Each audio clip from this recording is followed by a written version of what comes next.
they don't all travel together. There will be a rendezvous somewhere around the world. And we thought just before he flies from these shores, the coach of the Australian cricket team, Andrew McDonald, has come into the studio. Andrew, it's great to see you. Thanks for having us, Jared. Where is the rendezvous? Where is the rendezvous? It's at an undisclosed location. No, we'll gather in the UK somewhere, and we did it last time. We'll go in, we'll get the group together, have a bit of a connection there, get into the time zone and then be prepared to get to Beckenham and get to work. And we've got 7 days of training in the preparation for that. Hopefully the weather sets fair for all of what we need to do. But it'll be good to see everyone come back together. IPL, county cricket, back here at home. It's a muddled mess in terms of the prep, but we will get back together and we'll be stronger for it. Who have you had in Brisbane together in recent weeks? We've had a few. So we've had the usual people that weren't here. We had some of the IPL players that are coming back. So Stark and Hazel will be there. Scotty Boland's been up there, Sam Constas, and a few of the guys that aren't in the squad also, Nathan McSweeney, Michael Nisa. So, we've had a good crew up there preparing over the last couple of weeks. So that's been really important for us in terms of, there's a lot of preparation that goes into, in particular, the fast bowlers and making sure they're ready for that one-off test match come the 11th of June. What were the stories like of players coming back from the IPL in the ceasefire period or in the war-torn period? Yeah, I'm in differing views on it. Clearly, those players that were up in the far sort of north, I think it's northwest there in Dharamshala, obviously had a different experience to those that were down in the south. So very unique to have a tournament called off sort of 3/4 of the way through. Gave the guys a bit of respite, and they were able to continue on back there. So it's all reports are back there. It's going smoothly and it's safe. And Mitch Marsh has returned to form over there, and Josh Inglis and Marcus Stoynes look like they're going to be at the business end, and Josh Hazelwood departed on Saturday, so he had a shoulder niggle, so he was a late returner into the IPL. So he'll resume for RCB either tonight or in their first final. So that's a real positive for us as well, because that wasn't looking great there for a little period of time. So did he get the medical all clear from an Australian setup? How did that work?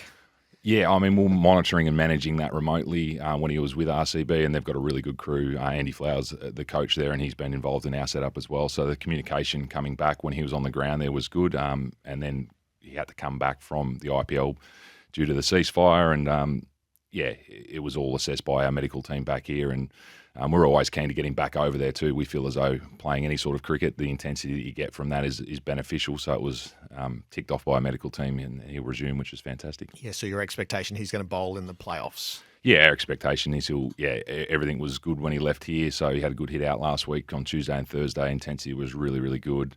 And he's returned, so he will play. Not sure whether he'll play. I think they've got a game tonight, their last round game. I think it's the last game of the tournament before the playoffs. And so if he plays in that, fantastic. If they hold him back for whatever reason for the finals, then that's also a bonus to us. The recalibration of the dates. So South Africa got active and wanted early releases. Has it caused you any unease?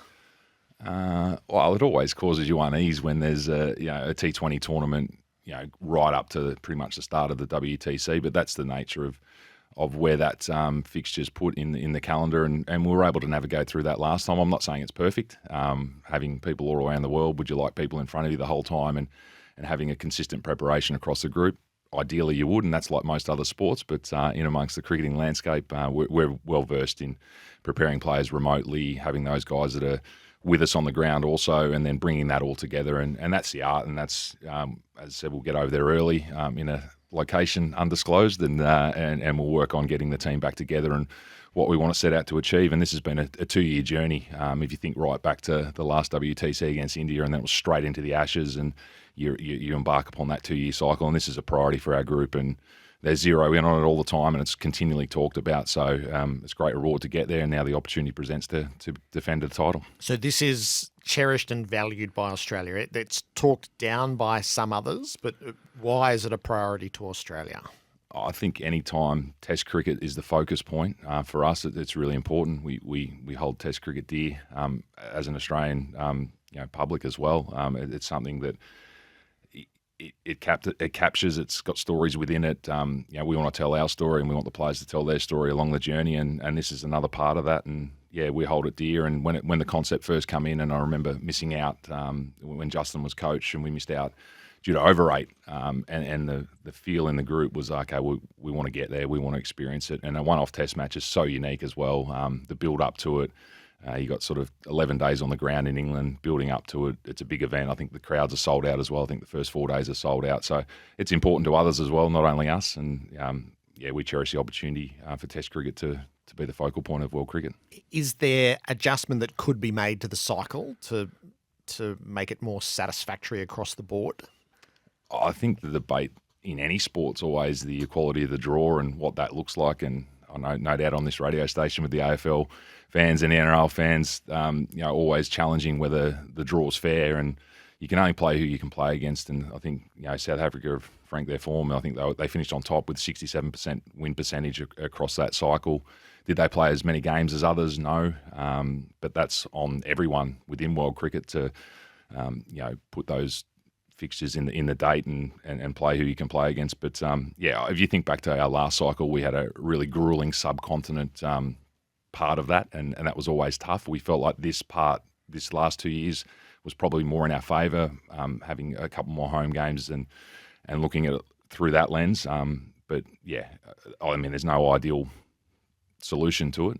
So those who make the decisions, we embrace it, and it's important to us. And a grand final is a very Australian thing. All of our culture is geared around that. So in the 2-year cycle that a team goes through, and this is the philosophical push and pull, is it the culmination of a 2-year cycle that owes to the players who have brought you here, or is it a one-off test match that you have to pick your best team on those days to win?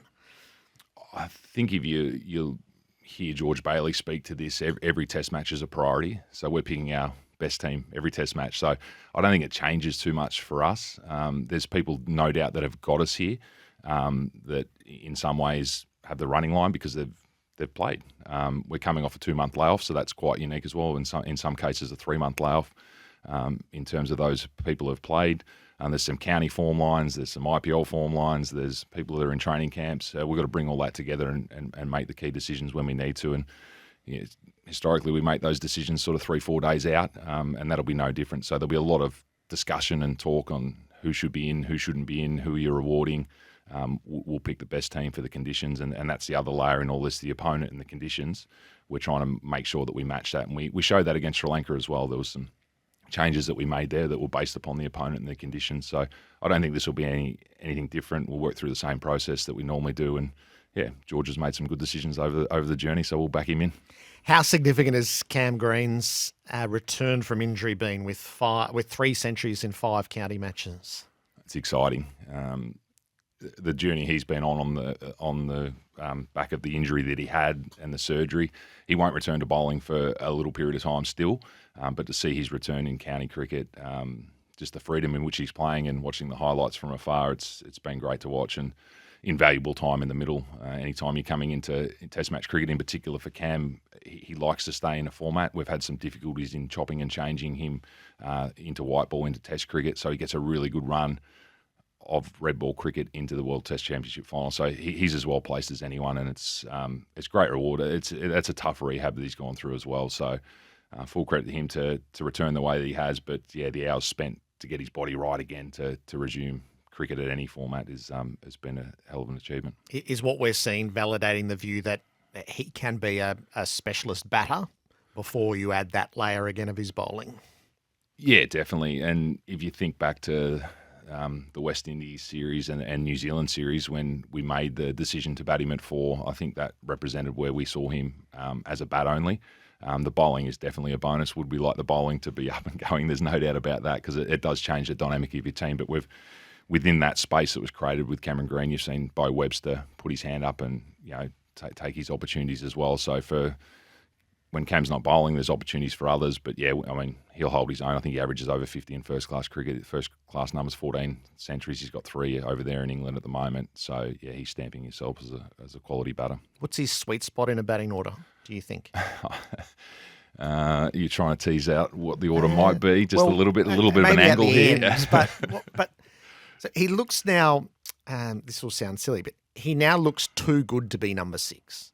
So number 6 is your all-rounder, and sometimes that can get hurried late. He now looks capable of making big scores in the top to middle order where you do have time and support for long innings routinely. Yeah, we made that decision in New Zealand. I think it got 174 in that test match there at number 4. I think Steve Smith will take that spot now in the form that he's been in, so we can sort of eliminate that discussion. I think he can bat anywhere is the obvious answer.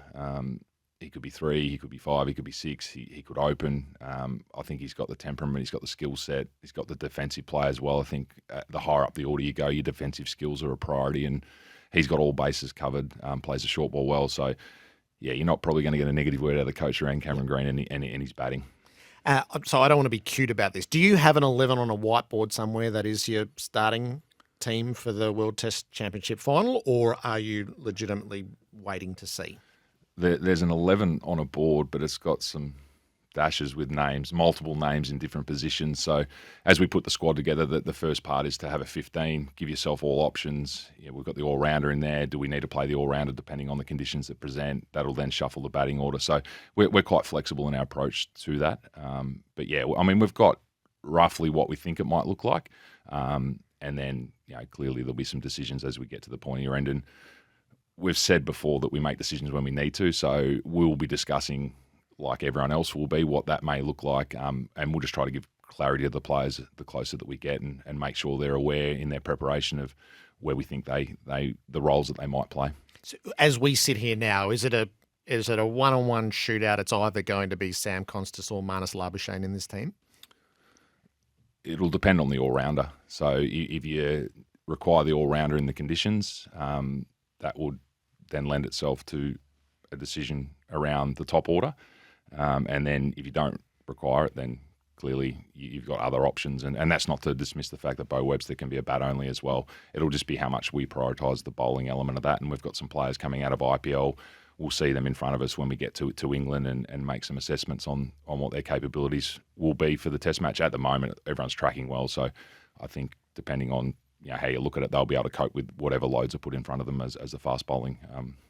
Sam Constas' journey through the end of the Shield season, which got rocky with the innings against Scott Boland, the coaching that Greg Shippard on the spot, and he referenced that you were part of that, and then working with him in Brisbane. What have you worked on with Sam as to his approach to Test cricket from the one innings that set up victory in a Test match to what he's actually going to be across the span of 12 to 15 years? He's got so many different layers. We've seen the game that he can play at that sort of explosive end, which was the entertainment on Boxing Day, which captured a nation and really set up that Test match. And then we've seen some other innings where he can be quite conservative, really good defensive player. So he's discovering what he is as well. And it's a little bit like Cameron Green. When you get exposed to Test cricket really early, you're learning on the go, and it's a tough environment to learn in. So he's got a long way to go. There's no doubt to be the finished player that he wants to be, and we see he possibly can be. But yeah, he's made some technical changes as well in the winter. I think that anytime you get a gap and you want to invest back into your game, and there are some technical nuances that you embark upon. So he feels as though they're in a good place at the moment. The last couple of weeks in Brisbane, he's been going well. Tough conditions up there with Duke's balls and overheads and seaming conditions. So he's got a great future ahead of him.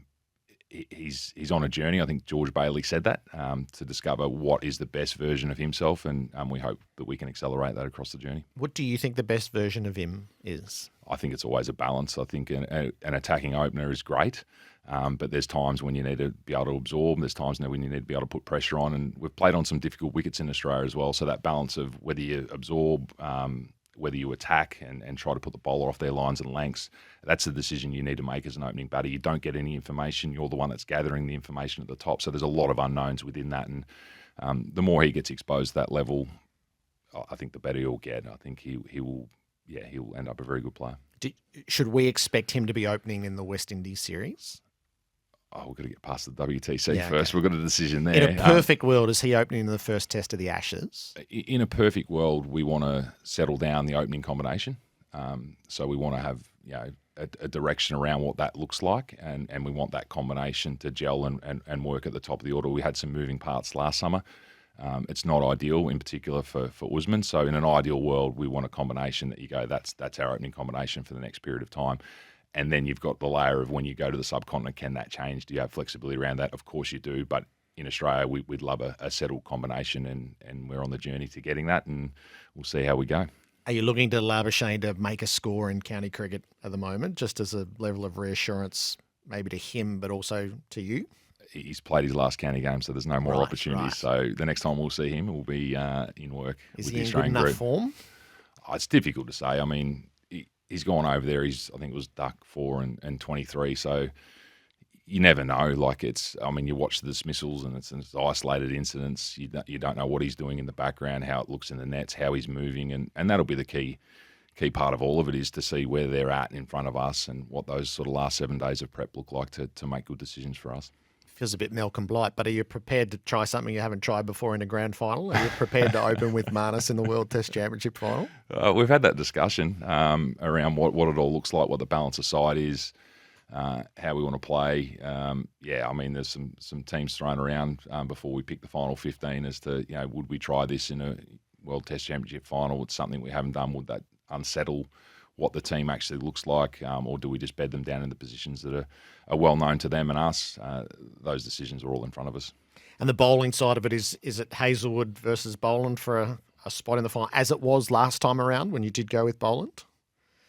Yeah, I think you could place it as that, and then we've got obviously 4 Test matches within that period, so our bowlers aren't getting any younger, so the ability for those 4 to really coexist and manage the workload across the WTC and the West Indies, and then you've got coming back for an Ashes as well, a 5 Test match series, and the way that the bowlers were able to perform last year, in particular, Pat Cummins and Mitchell Starc getting through 5 Test matches, we keep saying it's an outlier, but they keep doing it.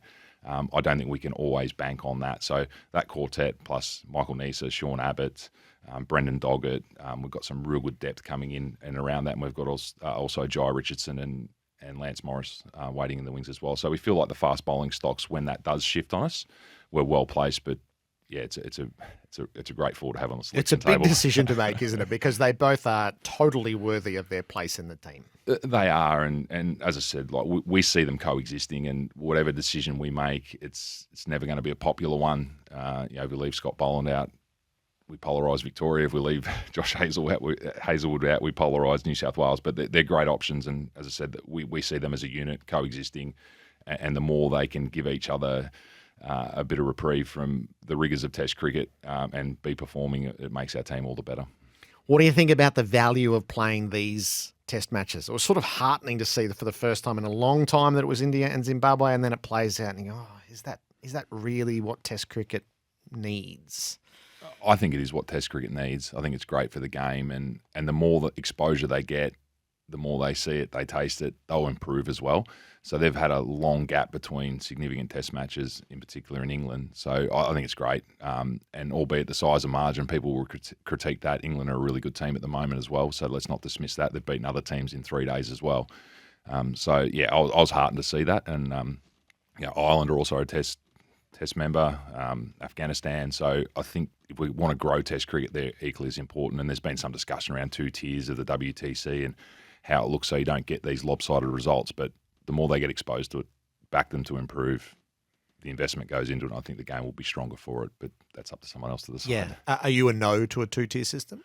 Yeah, I'm a no to that. Yeah, I think that you risk a potential downturn. A team gets relegated and another one gets demoted, and then you've got the dollars and cents around that all. So I think that having one system, even though it's a little, there's an inequality of the draw at times, I think you suck that up, and over 4 cycles, you're probably going to get on the better side of it. So therefore, you should qualify at that time. So look at the longer term journey and what it means for Test cricket as a whole, as opposed to this is what we need here and now. And the marquee series are always still going to be there as well. So England are going to play Australia, India are going to play all of those types of things. But yeah, I don't think 2 tiers would work. I think there's a lot more complication and the unintended consequence around it. Where does it leave the game? Will you be watching lots of England? Yeah, I think that's going to be a really fascinating series. India losing, obviously, Rohit and Virat through retirement, so they've got some opportunity for some younger players to come in there and stamp themselves, and a new captain. So India have got some moving parts. England are coming out to Australia. There won't be much connection in terms of, obviously, Duke's ball cricket in England, but who they play, where they play them. They've got some fast bowling decisions to make, and it'll all unfold further down the track. But it'll be a fascinating watch just as a cricket spectator, India v England. They have a few moving parts, England, don't they? As you've seen the power of the batting, and that won't change much. But the bowling can change a lot. It does, and they've had some injury to their fast bowling brigade and the way they're managing them, and will they get them right come time for the Ashes? So that sort of bowling quartet, or 5, 6, how many they bring out, it'll be interesting to see who's fit and available at the time, and then what style they play really in Australia. They've used a lot of bounces before against us as a team. The wickets here have changed a little bit, so are they preparing for what the wickets used to be like in Australia versus what they are actually now? Have they got some strengths on seaming wickets? So they've got some decisions to make before they get here. But as always with the touring team, they'll bring out a big squad and they'll have all those options available. But yeah, it'd be interesting to see where their fast bowling brigade's at come the Ashes. Do you think you'll get more traditional conditions at Lords rather than the tricked up conditions for Bazball? Is that what you're hoping for in the World Test Championship final? I don't know. It's been quite dry over there. Just watching some of the sort of county highlights, and even that Test match, England v Zimbabwe, the outfield almost looked like an outfield from the 90s where there wasn't a hell of a lot of water on it. It was rapid. It beat the infield and it was 4 and it was quite sort of brown. So it'll depend on what the conditions are. We know the overheads play a massive part in it, and if you think back to our Ashes Test a long time ago at Lords, when the clouds are out, it was difficult for batting, and we batted day one, and Steve Smith and David Warner got us set up that innings beautifully, and I think we made 440 or something like in the first innings, but that was incredibly difficult, and then the sun comes out the next day and it's quite flat and benign. So I don't think too much will change. The overheads come in, it's going to be difficult. When it's sunny, it'll be good for batting. I did want to ask you about Matthew Kuhnemann. So 6 for 53 for Glamorgan. He bowls them to not an innings victory, but he ensures outright victory. He went through a lot in the aftermath of what should have been a great success in Sri Lanka. His action gets reported. He goes through the testing. He comes through, and now he's returned to bowling. It looks really promising. Did you play much of a role with him during that what I imagine was a stressful period? I think we all did, or I don't think we did. We definitely got around him, and it was an interesting process how it's declared first up, and you're almost sort of guilty until proven innocent, and then even when you're proven innocent, there's still this sort of, is it legitimate, isn't it legitimate? We're confident going into the testing. When we sat down with him in Sri Lanka, when the report come through, we're confident that he was going to pass, but there's also stress and anxiety around, well, what does this mean? Will I pass? Oh, okay, what does it look like? What have I got to go through? So a lot of support went around him. He got out the other side, and it's great to see him take that opportunity with Glamorgan, which was a late moving piece as well. It happened within about a day. I think Marn rang and said, you keen for Cooney to go over there and have a role? Said, yep, definitely. If he gets one game, that's great. There was an opportunity potentially for 2 games as well. So for him to get time in the middle, obviously Nathan Lyon's going to play come the WTC, but West Indies, what the conditions might be there. Will there be an opportunity for 2 spinners? And every time he's played for us, he's done really well. And we've got some really good depth in the spin stocks at the moment as well, with Rocket Chioli and Todd Murphy as well. So it's a really good challenge to see who will be best placed when the moving piece of Nathan Lyon happens, and hopefully that doesn't happen for a while. Yes. Will you be part of the Oscar Piastri excursion? How did you know about that? No, it did get referenced in the media the other day. There's an opportunity there Oscar's been great. He comes into most games that we play, and he's going to be on the ground over there, and an opportunity to link in with McLaren and a few of their team members for the staff as well, just to share ideas. And I think it's a great opportunity for players and staff to immerse in what is a high performing environment, and they're going well at the moment. So be interesting to see how that championship unfolds. It will. Terrific. Oh, actually, just before we go, my passion project. How well's Mitch Marsh going? Oh, he's going well. It's great to see Bison up and about. He's not finished yet.